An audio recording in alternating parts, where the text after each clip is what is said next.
আমার মোর্শেদের কথা তাই। আমার নবী পাক সাল্লাল্লাহু আলাইহি ওয়াসাল্লাম যে কথা মরার সময় বলে গেছে, নামাজ নামাজ নামাজ, আমার মোর্শেদ আজান গাজী রহমাতুল্লাহ সেই কথা সর্বপ্রথম তিনি সবক দিয়েছেন, নামাজ নামাজ, 5 ওয়াক্ত নামাজ বিনা কাজায়। কাজা করা যাবে না, নামাজের প্রতি যত্নবান হতে হবে, অন্তরে ভক্তির সঙ্গে নামাজ পড়তে হবে।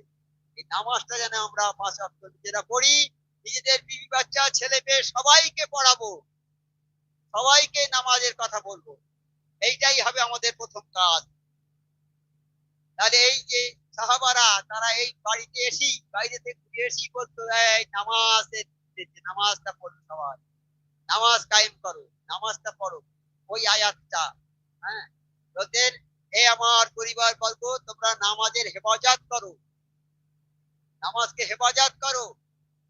আমরা সোনা দানা কি করি, বাইরে ফেলে রেখে দিই, বাক্সে রেখে দিই চাবি দিয়ে, না তো চুর টাকাতে নিয়ে যাবে। নামাজ হেফাজত মানে নামাজটা সংরক্ষণ করতে হবে, এমন ভাবে পড়তে হবে যেন নামাজ হবে আমার সাথে, নামাজটা আমি নামাজের সঙ্গে থাকবো। আর বলেছে নামাজ পড়ো আর নামাজিদের সঙ্গে থাকো।